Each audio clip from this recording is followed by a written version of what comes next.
Cette semaine, on se retrouve pour un sujet qui nous concerne toutes ou qui nous a toutes un jour concernés, c'est la perte des cheveux. Aujourd'hui, on va voir pourquoi ça arrive et surtout ce qu'on peut faire. On va balayer les déficits micronutritionnels, les troubles hormonaux, pourquoi pas les troubles thyroïdiens, l'impact du stress et enfin les mauvais choix de cosmétiques. Avant de commencer, si vous voulez bénéficier toutes les semaines d'informations sur la santé et le bien-être des femmes, pensez à vous abonner à ma chaîne et activer la petite cloche pour avoir toutes les notifications. Si vous avez des questions ou des retours à me faire, n'hésitez pas à me laisser un commentaire, j'y réponds avec plaisir. Pour commencer, sachez que la norme, c'est de perdre aux alentours des 100 cheveux par jour. On s'inquiète lorsque on en perd plus que ça, bien sûr, on va pas les compter, mais si on perd des poignées de cheveux, évidemment, la repousse ne va pas pouvoir compenser cette perte. Et c'est là qu'il faut investiguer. Le premier des points qu'on va aborder, c'est certainement le plus connu, c'est le déficit en micronutriments. Les micronutriments, ce sont les vitamines et minéraux que l'on va pouvoir retrouver dans notre alimentation et dans notre organisme. Certains d'entre eux sont indispensables à la santé des cheveux. Le plus connu d'entre eux est le fer, qui est un minéral.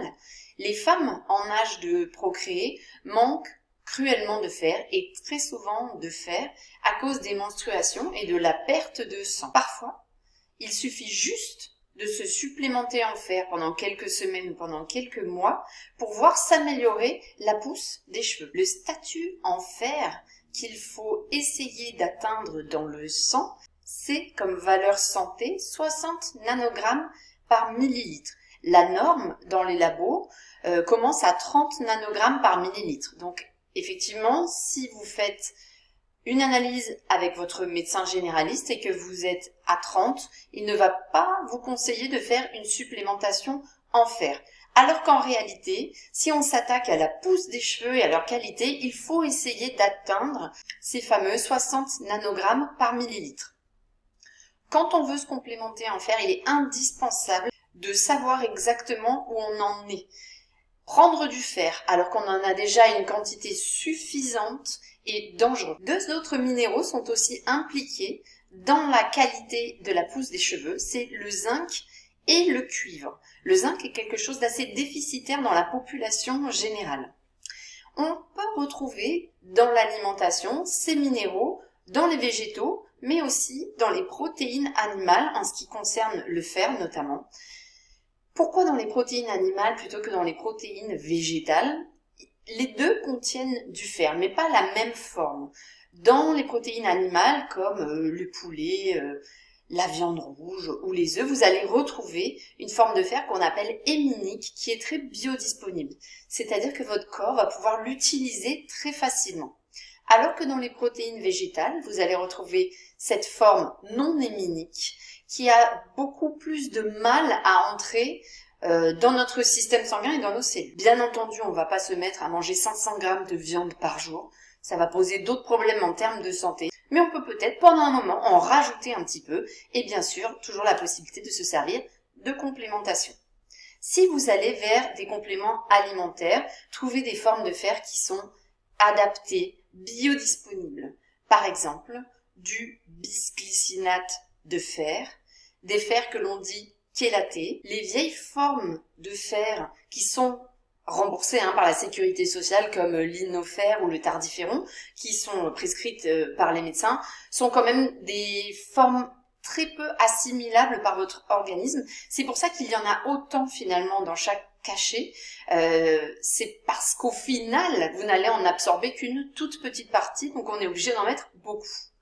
En plus, ils ont la fâcheuse tendance à déstabiliser notre fonction digestive et intestinale en provoquant, selon les personnes, soit des diarrhées, soit de la constipation. Les vitamines aussi sont indispensables à de beaux cheveux. La vitamine A, les vitamines du groupe B, elles sont très connues. C'est celles qu'on va retrouver principalement dans les compléments qui font pousser les cheveux.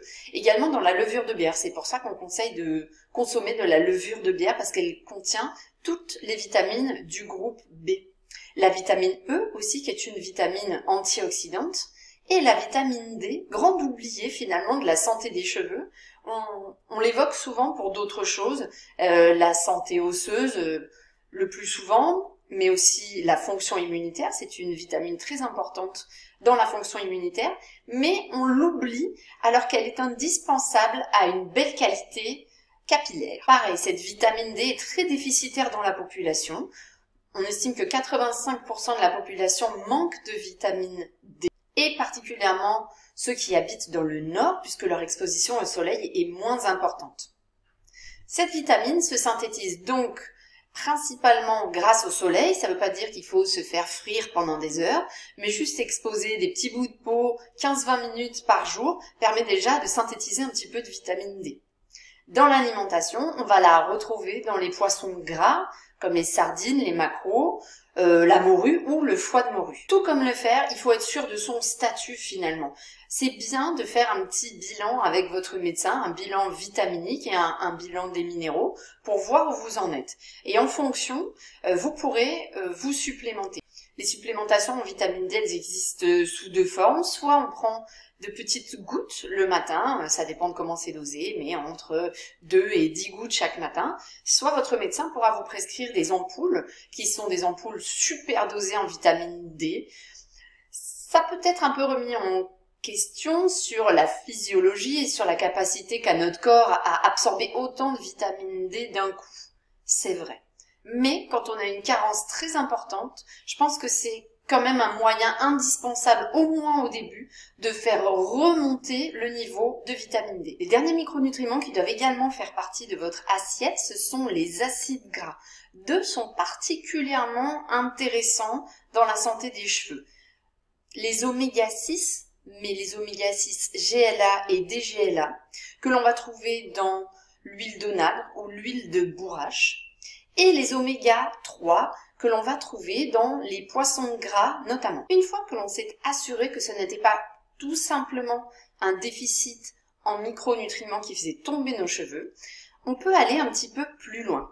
La deuxième cause de la chute des cheveux, ce sont les troubles hormonaux. Premièrement, les phases hormonales de la vie des femmes. La grossesse et tout particulièrement le postpartum, c'est un moment où on perd beaucoup de cheveux. Pourquoi? Parce que finalement, ce qui nous fait perdre nos cheveux, nous les femmes, c'est l'équilibre entre les œstrogènes et les androgènes, la testostérone notamment. Lorsque nous sommes dans une phase œstrogénique, que notre corps contient beaucoup d'œstrogènes, ça stimule la pousse des cheveux et leur force, leur brillance. Ils sont beaux. D'ailleurs, on l'observe souvent quand on est enceinte, on a des cheveux magnifiques. Après l'accouchement, c'est la chute oestrogénique, c'est aussi le baby blues, cette phase émotionnelle un peu compliquée. Et à ce moment-là, les cheveux tombent en masse parce que finalement, les œstrogènes baissent. On peut également observer ce même phénomène dans une moindre mesure durant le syndrome prémenstruel. Finalement, durant notre cycle, on va passer d'une phase œstrogénique, la première partie du cycle, à une phase androgénique. Donc, une phase de pousse et une phase de chute des cheveux. D'autres pathologies, notamment le syndrome des ovaires polykystiques, que l'on pourrait définir comme une masculinisation de notre fonction ovarienne, et donc un trop-plein de testostérone. Dans cette pathologie, il arrive fréquemment que l'on perde ses cheveux. En phytothérapie, il existe des solutions, des plantes qui sont anti-androgéniques, comme le houblon, les bourgeons de cassis, ou des plantes qui sont œstrogéniques, comme le soja, la luzerne ou la sauge. On les appelle d'ailleurs des phytoœstrogènes.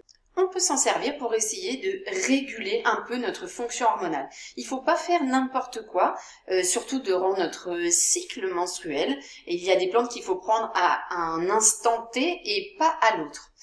Donc je vous conseille de vous rapprocher d'un professionnel de santé qui pourra vous accompagner. Dans les dysfonctions hormonales, la plus connue dans la perte de cheveux, c'est bien la dysfonction thyroïdienne. La thyroïde est un organe central dans notre organisme. C'est une petite glande située à la base du cou en forme de papillon. On peut explorer un peu sa santé en faisant pareil, une prise de sang. Le taux qui explore la thyroïde, c'est la TSH. Il est loin d'être parfait, mais c'est celui qu'on utilise. Selon les labos, la norme va de 0,4 à 4,6 ou 7. Donc si vous êtes là-dedans, personne ne vous dira jamais rien. Il faut savoir que la valeur santé se situe plutôt en dessous de 2. Selon l'âge que l'on a, si on a aux alentours de 25-30 ans, c'est plutôt aux alentours de 1 même. Hein. Donc entre 1 et 2, c'est un taux de TSH qui est raisonnable. Au-delà de ça, ça signe déjà probablement un ralentissement thyroïdien. Ça ne veut pas dire que votre thyroïde est malade, mais elle est juste flemmarde. Les symptômes principaux d'une thyroïde flemmarde, au-delà de la chute des cheveux, ça va être la constipation, la frilosité, aussi les fourmillements au bout des doigts. On peut aussi observer un gonflement le matin, particulièrement autour des yeux. L'hypothyroïdie donne aussi de la fatigue, une fatigue qui est plus ou moins inexpliquée, c'est-à-dire que même si on dort bien, on se réveille fatigué. Il faut savoir que c'est très courant, et particulièrement chez les femmes. Nous souffrons 8 fois plus de troubles d'hypothyroïdie que les hommes. Même si la TSH est OK, même si elle est dans la norme que je vous ai indiquée, il se peut que les signes cliniques soient là. Il existe des questionnaires sur Internet qui sont plutôt bien faits, qui pourront explorer un peu de manière clinique les potentiels symptômes d'une hypothyroïdie. Si c'est le cas, si vous découvrez que votre thyroïde est un peu ralentie, qu'elle est flemmarde, il y a des choses à faire en complémentation. La thyroïde a besoin de tyrosine, c'est d'ailleurs un des composés que l'on retrouve dans le fameux lévothyrox. On essaiera de surtout ne pas en arriver là, à moins que ce soit vraiment indispensable. Elle a aussi besoin d'iode, la thyroïde, de sélénium et d'une plante aussi qui fonctionne assez bien, qui est le gugule. La cause suivante est un point clé d'ailleurs dans beaucoup de nos pathologies, c'est le stress. Le stress, l'anxiété, la charge mentale et la fatigue qui est associée sont un des premiers facteurs de la perte de cheveux. Dans le stress, il existe 2 formes différentes. Le stress que l'on qualifie d'aigu, donc qui est temporaire, qui est très élevé mais temporaire, et le stress chronique. C'est plutôt contre ce dernier qu'il est difficile de lutter parce que c'est quelque chose qui s'installe avec le temps, qui est souvent accompagné d'anxiété, et ça a un impact très négatif finalement sur nos fonctions en général et tout particulièrement sur notre santé capillaire. Les chocs émotionnels aussi peuvent avoir un impact sur la chute des cheveux. Les molécules qui circulent dans notre organisme quand on souffre de stress chronique empêchent nos cheveux d'avoir un cycle de vie normal. Finalement, ils tombent prématurément. Pour cette partie-là, qu'est-ce qu'on peut faire? Toujours les techniques de respiration, cohérence cardiaque, respiration carrée, mais aussi le yoga, la sophrologie, ce que vous voulez, tant que c'est pratiqué au quotidien. Et il ne faut pas voir ça comme quelque chose d'anecdotique. Je le ferai quand j'aurai le temps, parce que finalement, on ne le fait jamais. Et c'est souvent un sujet que l'on met de côté, que l'on range pour plus tard en se disant « c'est pas grave, je peux vivre avec au quotidien ». Mais non, ça a vraiment un impact très délétère sur votre santé et, pour ce qui nous concerne ici, sur vos cheveux. Pour mieux gérer le stress, vous pouvez aussi vous aider de plantes adaptogènes, comme la rhodiole, l'ashwagandha ou l'éleutérocoque qui fonctionnent vraiment très bien et qu'il faut prendre plutôt le matin. Dernier point, les mauvais choix de cosmétiques.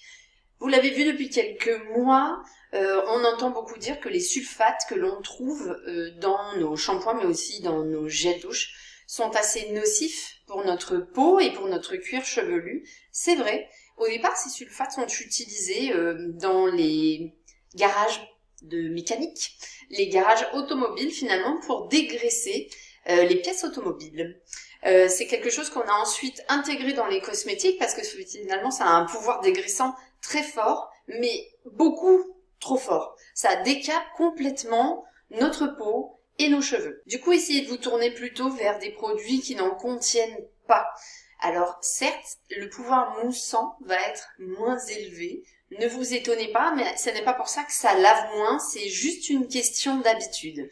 Il faut trouver le bon produit parce que passer de quelque chose qui est sulfaté à quelque chose qui ne l'est pas, les premières fois ça peut être un peu troublant et finalement vos cheveux peuvent ne pas réagir tout de suite hyper bien.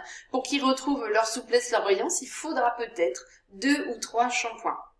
Dans les cosmétiques, les produits coiffants aussi contiennent beaucoup de cochonneries qui vont étouffer la fibre capillaire, les gels coiffants, mais aussi les lacs, les cires. Les colorations et décolorations, ça n'est pas une surprise, à part celles qui sont réalisées avec du henné notamment, pour celles qui ont les cheveux foncés. Sinon, toutes les autres sont sur des bases de produits chimiques décapants. Évidemment, quand on veut décolorer un cheveu, on est obligé de le décaper. Et c'est le cas aussi dans les colorations. Finalement, on ouvre les fibres, on met un produit chimique à l'intérieur et on referme.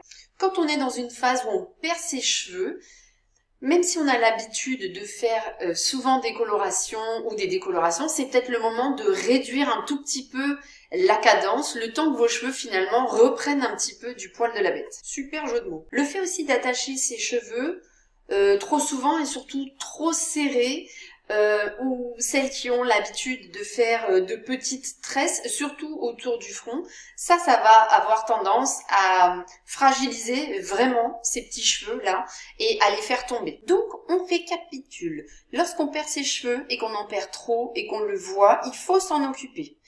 Donc il faut investiguer parce qu'il n'y a pas qu'une seule cause à la perte de cheveux. Ce que je vous conseille, c'est de commencer par faire un bilan biologique. C'est ce qu'on disait au début de cette vidéo. Avec dedans votre taux de ferritine pour savoir si vous avez un statut en fer qui est satisfaisant, mais aussi un bilan vitaminique avec toutes les vitamines du groupe B, la vitamine A, E et surtout la vitamine D. Vous pouvez aussi y rajouter le zinc et le cuivre. Si ça ne suffit pas, on explore aussi notre fonction hormonale. D'ailleurs, ce bilan peut aussi servir à ça, une pierre deux coups. Dans ce cas, on y rajoute l'exploration de la fonction thyroïdienne avec le taux de TSH et, si nécessaire, l'exploration des hormones féminines, œstrogéniques, androgéniques. Pour affiner le diagnostic, vous pouvez aussi vous servir des questionnaires. Vous en trouvez notamment sur le site Bioinfo Santé, je crois que ça s'appelle comme ça. Donc pour le côté clinique de la dysfonction thyroïdienne. Dans notre quotidien, on se fait de belles assiettes qui contiennent, si possible, des protéines animales qui vont vous amener les minéraux essentiels, sans exagération non plus. On traque dans sa salle de bain les cosmétiques qui sont agressifs et notamment les cosmétiques sulfatés. C'est aussi le cas des cosmétiques à silicone. Je n'en ai pas parlé tout à l'heure, mais le silicone donne une illusion de brillance et une illusion de santé, alors qu'en réalité, il étouffe complètement votre fibre capillaire. Et enfin, on prend en charge son stress et son stress chronique, son anxiété. C'est un peu de boulot à faire au début, mais ça n'est pas anecdotique. Faut réussir à s'occuper de ça un petit peu tous les jours, 5 ou 10 minutes par jour, ça suffit. J'espère que cette vidéo vous aura été utile. N'hésitez pas à me faire des retours en commentaire. Si c'est le cas, n'hésitez pas à liker pour me soutenir, à vous abonner. On se revoit la semaine prochaine.